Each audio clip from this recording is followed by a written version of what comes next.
So I'm going to discuss about bidding strategies which are being available in Google, through which you can advertise on Google Ads. So the first thing is manual CPC. With the manual CPC, you have an option of focus on clicks. You can set I will manually set up my bids for click, and you can set your own CPC for each click.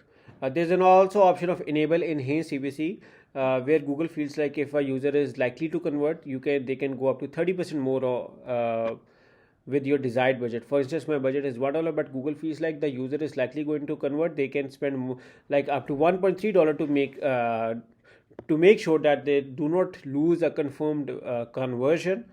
But enable enhanced CPC, I do not recommend for beginners to use. The other option is automatic CPC, and you can set your automatic CPC, and Google algorithm will optimize your campaign and keywords on their own with your maximum CPC. That is the maximum bid you can pay. Enhanced CPC, I told you about enhanced CPC, where the Google can go up to 30% more than your targeted amount, where Google feels the user is much more likely to be converted. The next option is CPA bidding. CPA bidding is the cost per action bidding. It's highly targeted in case if you want to focus on conversions, if you want to focus on leads, if you want to focus on sales, and you can set the target CPA or maximum CPA you are willing to pay for each CPA to happen, and Google will help you in optimizing your campaign, so to make sure that they do not cross the targeted budget. But in case if you feel like you're going to target as the $1 CPA, it won't work, because they will have to see what are the competitors are doing. And again, the Google advertising terminology is quite different, and I explained in my Google quality score video on how does the process of costing works with Google. And then the bidding strategy is flexible bidding strategy, search page location. Ideally, even I was running a campaign for one of my clients, and I wanted to make sure that I wanted to come on absolute top results of Google Ads. So I was using search page location bidding terminology. There is also a option of coming top of the page. One is coming absolute top of the page. The second is coming top of the page. The third is coming anywhere on the page. If you want to set a specific bidding strategy, there is also an option to set through search page location. ROAS is a return on ad spend, and with Google, if you run a campaign for a month, Google will have a data, and based on the data, they can associate and analyze on how much you're going to get return on your investment. Now coming to display network. With display network, they have 1, 2, 3, 4 kind of strategies. One is a focus on click. I already told you about focus on click manually or automatic. The other option which is just available on Google Display Network and which is not available in Google Search Network is a focus on viewable impressions. In case if you do not want to pay for each clicks, you can also pay for impressions. These campaigns ideally work for branding purposes, where you are going to be charged for in each impression happen to your ad. When someone sees your ad, you are going to be charged. With the CPC model or focus on clicks model, you are only being charged when someone clicks on your ad.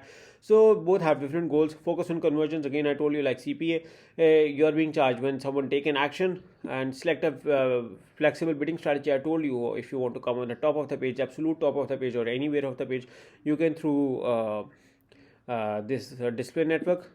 Also there are certain things you need to understand. One is location bidding. In case if you want to set different bidding for locations, then you want to pay more for, let's say, certain areas. If I wanted to pay more for, say, let's say Atlanta, New York, Los Angeles, or where I'm getting a sale, I can do it through location bidding, and I can increase my budget for those specific locations which are converting well, or I can reduce my budget for those specific locations which are not working well. So the location bidding is also very good. You can also set your day-to-day bidding differently. For instance, I wanted to pay more on Monday because I feel like Mondays are very good days, and Mondays can generate very good sales. And let's say if I feel like Saturday or Sunday have lower sales or poor sales, so I can reduce my budgeting. Or then on those days, let's say if I wanted to advertise due to I get some conversions but not much, so I do not want to miss my presence, so I can do it by reducing my budget for those off-peak days. And this will also help me in understanding day bidding, like which days are working very well for my campaign or for my strategy. You can also set hourly basis, and you can also determine which hours are working very well for your business. You can also focus on device bidding, where you can see which devices are working very well. For instance, here in this scenario, you may find that the mobile devices are working very well for the business, but not the computer or the tablet. So we can reduce our budgets, or we can reduce our bids for the computer or tablets, and while increasing the budget for mobile devices. For instance, here the 15% adjustment is already done for a mobile devices campaign, and 10% is for computer. Although the computer is costing somewhere around $10, while tablets have a $14 conversion, which is very high, so they are not increasing any budget here. I suggest decreasing the budget here because it is costing us very much, but still it's converting. So if you have a budget to spare, you can also, and if you are in profit, you can also advertise on tablets as well. But ideally with this, I will prefer to spend all of my budget on mobile devices, because they are working very well and they are just costing me 5.4 to $2 for conversion. So ideally that is one of the very best option to go with. I hope you liked the video, and I hope you were able to understand the bidding strategies concept with this. If you have any questions or concerns, please do ask me. I hope you liked it. Thank you so much. Bye bye. And do share in case if you like it.